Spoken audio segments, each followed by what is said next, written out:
আসসালামু আলাইকুম dear student. আজকে আমরা এসএসসি বইয়ের লেনদেনের 2 নম্বর অঙ্কটা সলভ করব। তো এখানে 2 এর কতে যে বলা হয়েছে লেনদেন এমন ঘটনাসমূহ চিহ্নিত করে তাদের পরিমাণ নির্ণয় করো। এখানে আমরা ছকটা কেটে রেখেছি, কীভাবে কাটতে হয় সেটা হচ্ছে, ছকটা হচ্ছে তারিখ, বিবরণ, টাকা টাকা।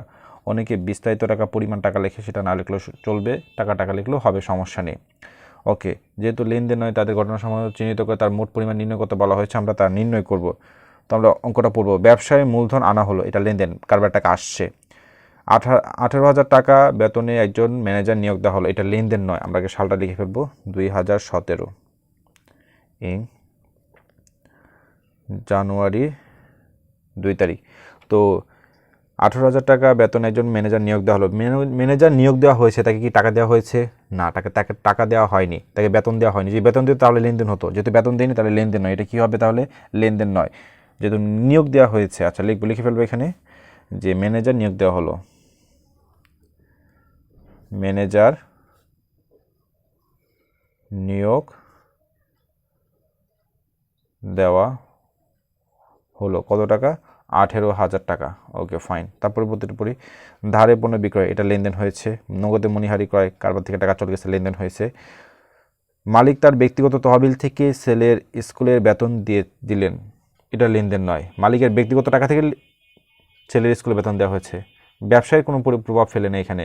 যদি ব্যবসা থেকে টাকা দেওয়া হতো তাহলে লেনদেন হতো, যেহেতু মালিক তার ব্যক্তিগত টাকা থেকে ছেলের স্কুলে বেতন দেওয়া হয়েছে, তার মানে এটা কি? লেনদেন নয়। আমরা লিখব 12 তারিখ, লিখব ব্যক্তিগত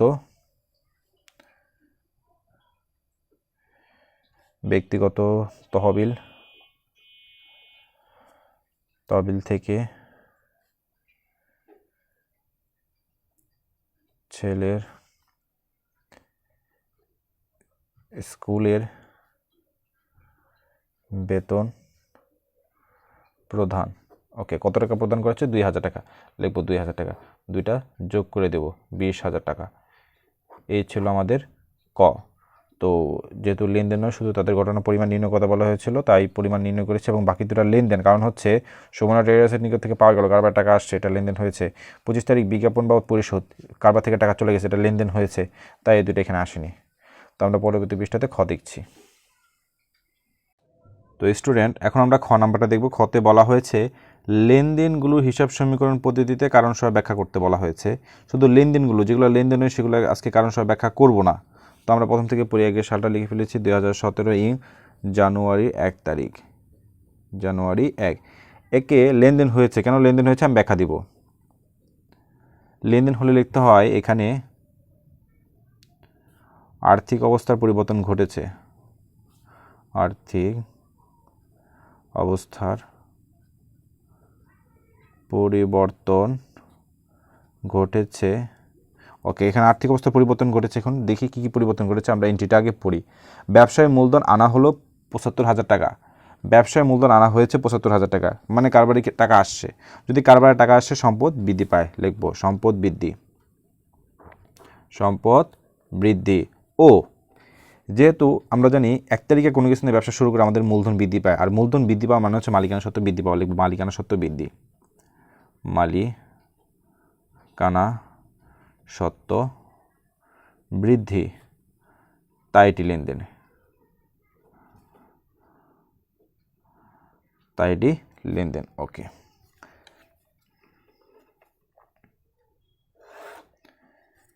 এবার আমরা 2 তারিখ, 2 তারিখ এখানে আসবে না, কারণ হচ্ছে 2 তারিখ লেনদেন নয়। এখানে শুধু সেই এন্ট্রিগুলো আসবে যেগুলো লেনদেন হয়েছে। 7 তারিখ, 7 তারিখে বলা হয়েছে ধারে পণ্য বিক্রি করা হয়েছে। ওকে, ফাইন, এটা লেনদেন। কেন লেনদেন আমি ব্যাখ্যা দিচ্ছি। লেনদেন, আর লেনদেন হলে যে কথাটা লিখতে হয় সেটা আমরা লিখে ফেলবো। তো এখানে ধারে বিক্রি করলে, আচ্ছা জিনিসটা বুঝি আগে, ধারে বিক্রি করলে দেনাদার সৃষ্টি হয়, দেনাদার বৃদ্ধি পেয়েছে, দেনাদার একটা সম্পদ, সম্পদ বৃদ্ধি, লিখব সম্পদ বৃদ্ধি। একটি পক্ষ হচ্ছে সম্পদ বৃদ্ধি।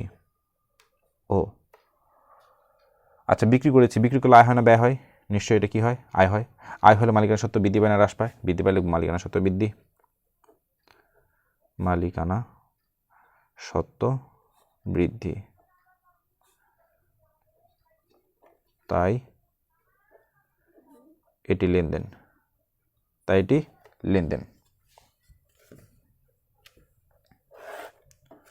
ওকে,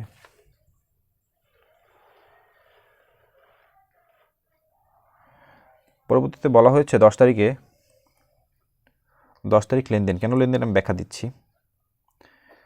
তো লেনদেন হলে যে কথাটা লিখতে হয় সেটা আমরা লিখে ফেলবো, যেখানে আর্থিক অবস্থার পরিবর্তন ঘটেছে।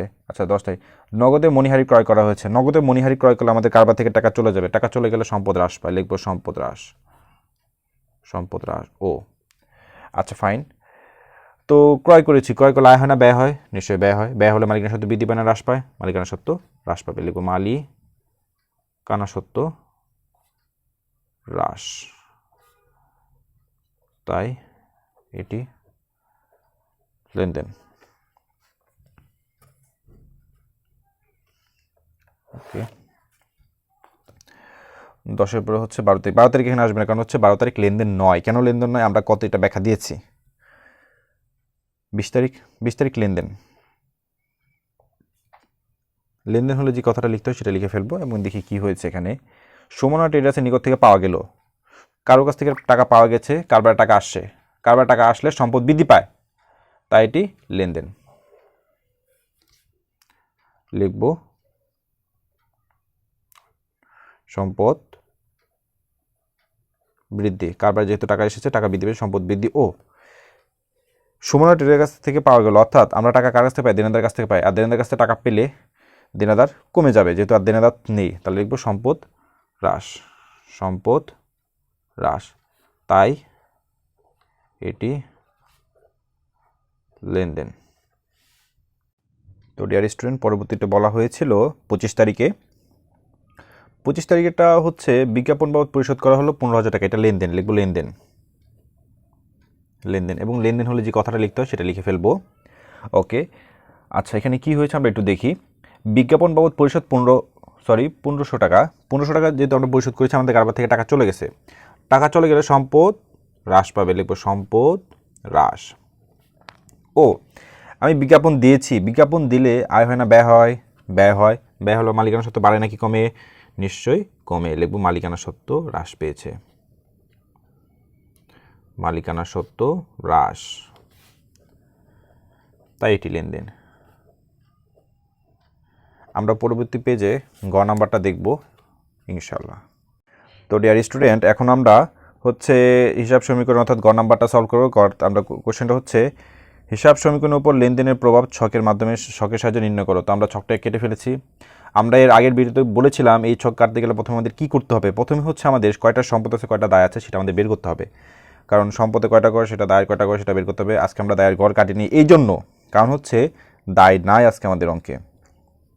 ওকে, আমরা প্রথম থেকে পড়ি। 1 নম্বর 1 তারিখে বলা হয়েছে যে ব্যবসায় মূলধন আনা হলো 75,000 টাকা। ব্যবসায় মূলধন 75,000 টাকা আনা হয়েছে, তাহলে কি কারবার টাকা আসছে, নগদ বৃদ্ধি পাবে। আর 1 তারিখে জানি ব্যবসা শুরু করি, মূলধন বৃদ্ধি পায়, আর মূলধন বৃদ্ধি পাওয়া মানে হচ্ছে মালিকানা সত্ত্ব বৃদ্ধি পাবে, লিখবো মূলধন আনায়ন। ওকে, আমাদের 1 তারিখটা শেষ। আমরা এখানে উদ্ধৃত ঘর কাটিনি, এই জন্য আমরা বলেছিলাম আগে উদ্ধৃত ছাড়াও অঙ্ক করা যায় এবং অঙ্ক হবে এবং কোনো প্রবলেম হবে না, এতে কোনো প্রবলেম হবে না। তোমাদের বইতে উদ্ধৃত দিয়ে করেছে, কিন্তু উদ্ধৃত ছাড়াও করা যাবে। 7 তারিখ, 7 তারিখে বলা হয়েছে ধারে পণ্য বিক্রি করা হয়েছে। আমরা জানি ধারে পণ্য বিক্রি করলে দেনাদারের সৃষ্টি হয়, দেনাদার বা প্রাপ্য হিসাবে সৃষ্টি হয়। এখানে প্রাপ্য হিসাব বেড়েছে, আর প্রাপ্য হিসাব বাড়লে প্রাপ্য হিসাবে করে বাড়িয়ে দিব কত টাকা, 50,000 টাকা। এবং আমরা প্রত্যেক ঘরে ইকুয়াল দিব। আর হ্যাঁ, বিক্রি করেছি, ধারে বিক্রি করেছি, বিক্রি করলে কাজ সৃষ্টি হয়, দেনাদার সৃষ্টি হয়, দেনাদার আমরা অর্থাৎ প্রাপ্য হিসাবে সৃষ্টি হয়, প্রাপ্য হিসাব বাড়িয়েছি এবং বিক্রি করলে আয় হয়, বিক্রি করলে আয় হয়, আয় হলে মালিকানা সত্ত্ব বাড়ে 50,000 টাকা, লিখবো আয়।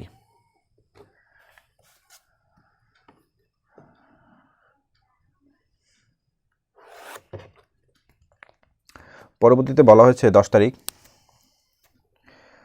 10 তারিখ বলা হচ্ছে নগদে মণিহারি ক্রয়। নগদে মণিহারি ক্রয় করা হয়েছে, আমাদের কারবার থেকে টাকা চলে গেছে, নগদ থেকে কমিয়ে দিব 2200 টাকা। এবং মণিহারি ক্রয় করা হয়েছে, মণিহারি ক্রয় করলে আমাদের মালিকানা ব্যয় হয়, ব্যয় হলে মালিকানা সত্ত্ব হ্রাস পায়, এখান থেকে মালিকানা সত্ত্ব 2200 টাকা মাইনাস করে দেব, লিখব ব্যয়। এখান থেকেও বাদ, এখান থেকেও বাদ।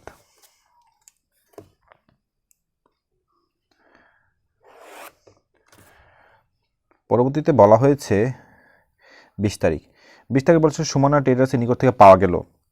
পাওয়া গিয়েছে, কারবারের টাকা এসেছে, আসলে নগদ বাড়াবো 30,000 টাকা। এবং দেনাদার কমে গেছে, দেনাদার বা প্রাপ্য হিসাব সমান ছিল আমাদের প্রাপ্য হিসাব। কেন প্রাপ্য হিসাব আমরা কত বলেছি?